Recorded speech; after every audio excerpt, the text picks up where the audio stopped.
Boa tarde. Espera aí que eu abri a apresentação errada, só um segundo, é essa aqui. Agora sim. Bom, eu queria começar agradecendo a menção aí ao Daniel, durante a fala dele. Fico muito feliz, a gente teve a oportunidade de compartilhar ali vários momentos de troca, e para mim também foi muito rico durante a nossa passagem ali pelo Vasco. Aprendi muito também com ele, e acho que somente esses momentos que a gente ficava ali com o G3 era muito enriquecedor para mim, as trocas, o alinhamento das ideias para a gente poder montar e elaborar o treino que pudesse atender todos os objetivos com uma seção mais econômica possível, né? Econômica no sentido de atividades que pudessem atender todos os objetivos, fossem eles físicos, fisiológicos, técnicos ou táticos. Bom, mas eu estou aqui hoje para falar um pouquinho para vocês sobre ambidestria. Na verdade, eu montei uma apresentação introdutória para dividir com vocês, compartilhar com vocês a maneira como eu tenho pensado. Não só eu, né, o Laboratório de Estudos lá da UERJ. Algumas pesquisas já estão sendo desenvolvidas nessa linha. A gente não trouxe aqui os resultados preliminares ainda, porque a gente ainda não os tem, mas em breve a gente já vai ter alguma coisa para apresentar, mas compartilhar um pouco mais do conceito, da ideia que tem por trás dessa ambidestria e dos benefícios que a gente pode ter, ou que o atleta pode ter, a partir do entendimento que os profissionais que vão trabalhar com ele, sejam eles treinadores, preparadores físicos, têm, e o desenvolvimento também dessa habilidade motora aí, em prol do benefício do jogo e do atleta em si. E aí eu trago aqui um pouco da minha história, né, um pouco de como eu comecei, desde a graduação lá em 2005 na Universidade do Estado do Rio de Janeiro. Como o Daniel próprio mencionou, o meu início no futebol foi estagiário, depois contratado no Clube de Regatas do Flamengo, e aí na parte de baixo um pouco ali da minha formação acadêmica, desde a pós-graduação na Cama Filho, mestrado na Castelo Branco e doutorado na Universidade do Porto. Depois, em 2005, como professor, entrando como professor efetivo da UERJ, em 2016, a montagem, né, a fundação do Laboratório de Estudos em Futebol, que existe até hoje. E na parte de cima, um pouco da minha experiência prática, né, os clubes por onde eu passei, desde clubes maiores até clubes menores. Mais recentemente, como o Daniel falou, eu trabalhei com ele lá no Vasco. Em 2019, eu comecei a colaborar como professor dos cursos da CBF, mais especificamente na licença C, e agora em 2019 também, eu como coordenador de análise de desempenho e desenvolvimento individual do Clube Atlético Paranaense, função que eu continuo exercendo até hoje. E aí queria compartilhar já com vocês de cara para a gente ter uma reflexão. Esse vídeo aqui do Neymar é um vídeo que provavelmente muitos já devem ter visto. Ele está disponível aí em YouTube, Twitter, né, enfim, diversas redes sociais. E algumas pessoas ressaltando essa condição dele, né? Parece uma coisa simples para os menos atentos, né, mas é um passe com a perna esquerda. Embora seja difícil a gente dizer qual é o lado fraco do Neymar, mas ele é destro. Né? E o que essa condição, a reflexão que eu queria levantar com vocês, é o que essa condição pode trazer em benefício para o jogador de futebol, ou seja, o que a condição de ter uma excelência num passe com a perna não dominante como esse, num jogo de seleção brasileira, contra a Inglaterra, numa situação que gera, né, uma chance clara de gol, pode trazer em benefício para o jogador de maneira geral. Eu acho que essa é a reflexão que a gente tem que ter.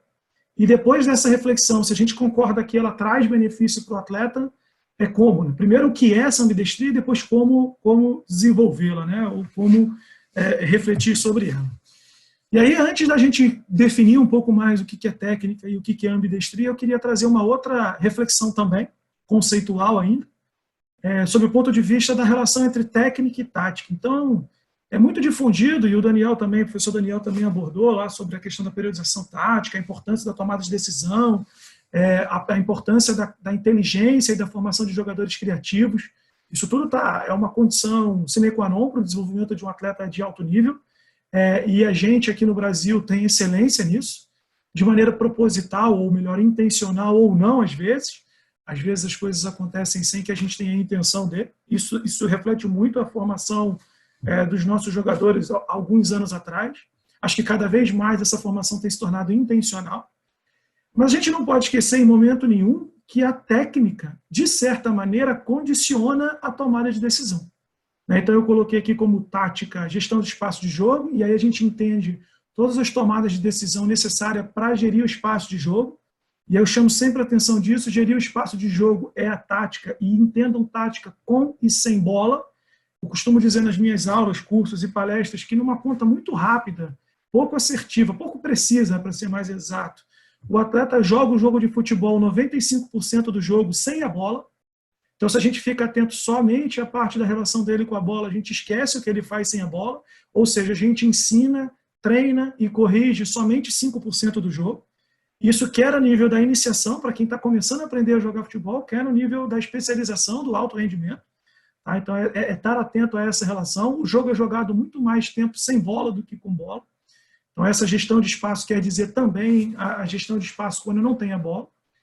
Mas quando eu tenho a bola, a técnica condiciona a minha tomada de decisão. Isso é óbvio, né? Eu posso ser um excelente interpretador de espaço. Acho que o Xavi tem uma frase que ele relata isso, que ele, quando entrava em campo, a principal função dele era enxergar onde estavam os espaços do jogo. Isso era mais importante para a função dele do que fazer um gol, por exemplo.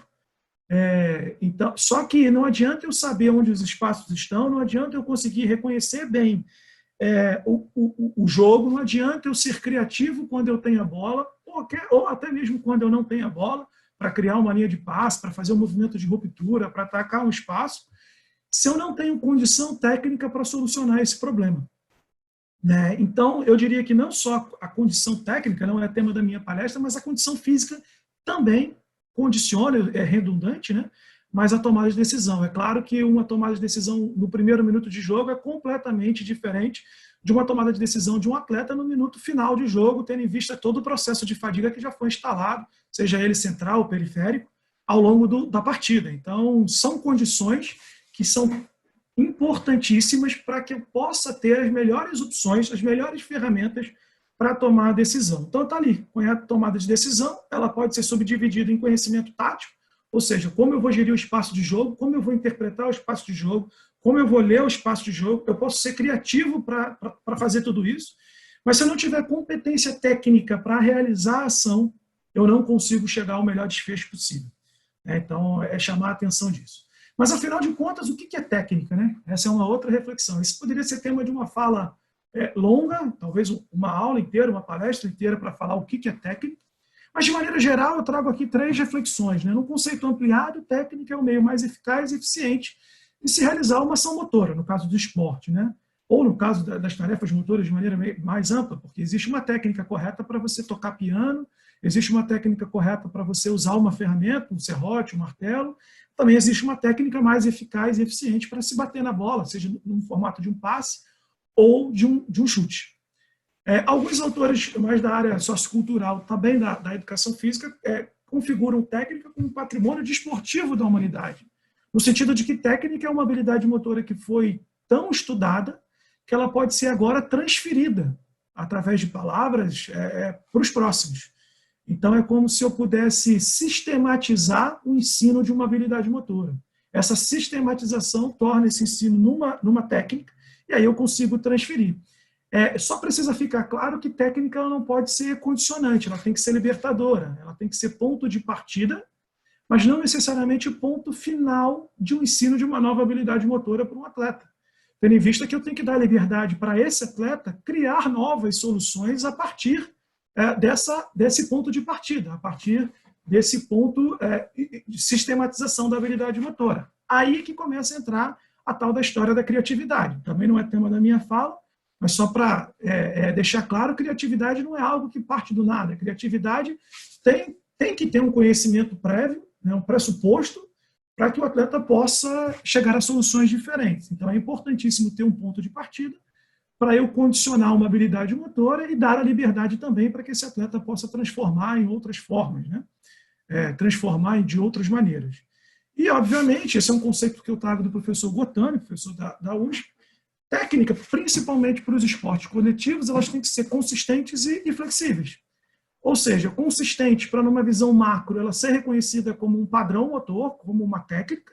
Então, como se eu estivesse sentado no degrau, lá no último degrau da arquibancada de um estádio, o Maracanã, por exemplo, e estivesse observando e pudesse contabilizar todos os passos que eu vi no jogo, por exemplo, de 90 minutos, mas flexível o suficiente para que eu possa, ao chegar em casa e observar novamente o jogo numa câmera mais fechada, eu perceber que nenhum dos movimentos se repete. Eu reconheci eles todos como passe, mas cheguei à conclusão de que nenhum movimento é igual ao outro. É essa flexibilidade que eu preciso também transferir para o meu aluno ou para o meu atleta. Fabrício, mas o que pesa mais? Consistência ou flexibilidade no ensino da técnica? Aí eu já diria que depende da tarefa motora envolvida. Tarefas motoras em contextos mais fechados requerem mais consistência. De maneira geral, no futebol, o que, Fabrício? Bolas paradas, desde arremesso lateral, escanteio, falta, todas dependem mais de consistência, porque a interferência do meio é menor. Via de regra, o meio só pode interferir sobre a bola depois que o cobrador da bola parada bate na bola. E flexibilidade em todas as outras situações em que o ambiente, o contexto é aberto. Porque eu preciso, ao mesmo tempo em que eu estou fazendo o gesto motor, analisar o ambiente e, se necessário for, alterar a mecânica do movimento, né? Ter essa flexibilidade necessária para alterar a mecânica do movimento em prol do resultado da ação, em prol de concretizar um passe ou até de fazer um gol. E o que é ambidestria nesse contexto mais amplo do que é tática? O que a gente pode chamar de ambidestria? A gente tem por costume avaliar a ambidestria simplesmente pelo número, às vezes, de utilização da perna dominante e da perna não dominante. É claro que isso é importante, né? A frequência de utilização do membro dominante e não dominante é um dos indicativos, e o próprio scout básico de jogo pode nos dar essa informação, não pelo número de utilização, mas pelo número de passes com a perna direita, passes com a perna esquerda, finalização com a perna direita, finalização com a perna esquerda. Isso no scout básico nos consegue transferir esse nível de conhecimento e já nos dá uma noção de ambidestria, mesmo que a gente consiga estratificar pelos passes certos e errados com ambas as pernas, finalizações certas e erradas com ambas as pernas, como eu vou demonstrar aqui até em alguns resultados de estudo. Mas a gente precisa ir um pouco além, né? O que significa ir um pouco além, Fabrício? Ir um pouco além, para mim, significa qualificar essa ação.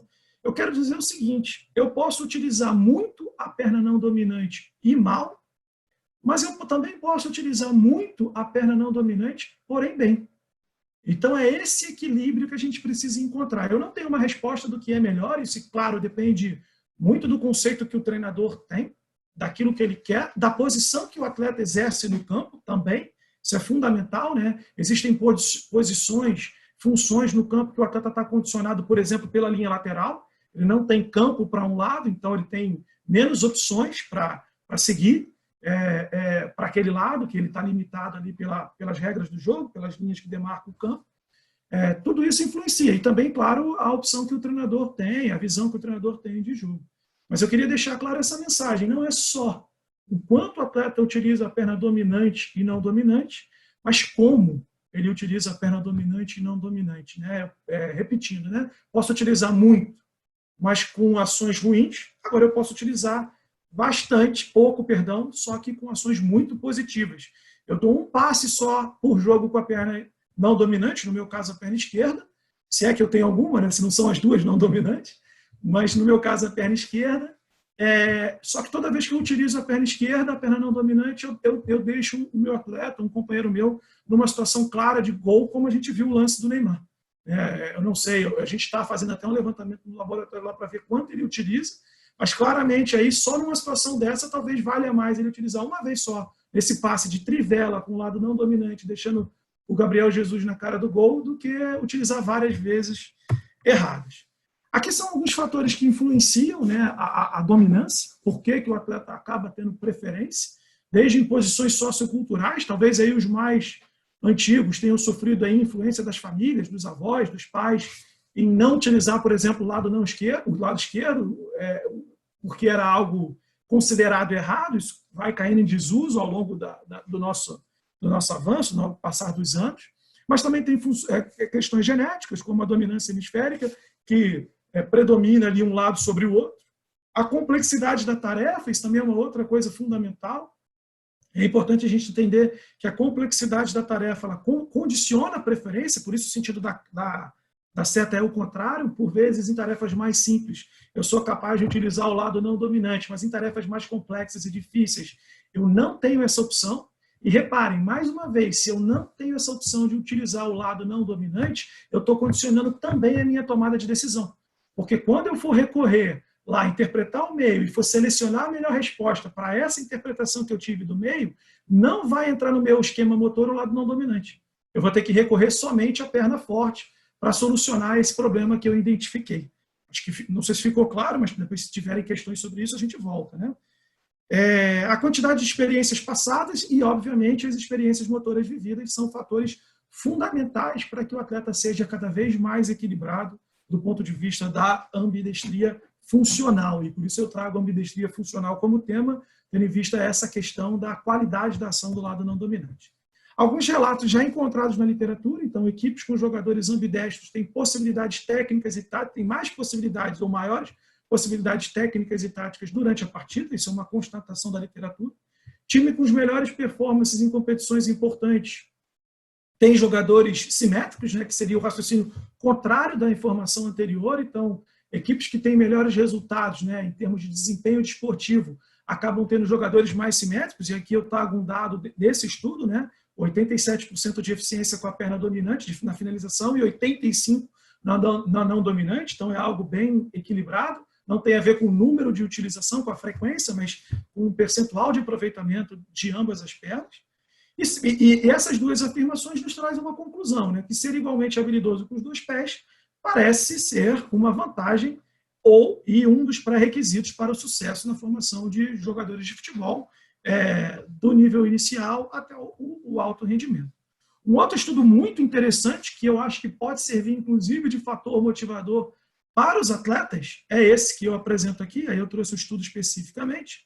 Esses autores investigaram o retorno salarial que dos jogadores com capacidade de utilizar os dois pés, eles utilizaram essas plataformas digitais aí para pegar parâmetro, tendo em vista que os valores dos salários não são abertos, né? Nem sempre essas plataformas digitais elas têm os valores corretos, mas dão uma estimativa bem aproximada de quanto os atletas estão tendo em retorno financeiro, em termos de salário, em cada um dos times, e foram avaliados 191 jogadores da primeira divisão da Liga da Inglaterra, França, Alemanha e Espanha, sem contar os goleiros, e 1.314 jogadores da Bundesliga, né, da Liga da Alemanha, nos anos de 2005 e 2006.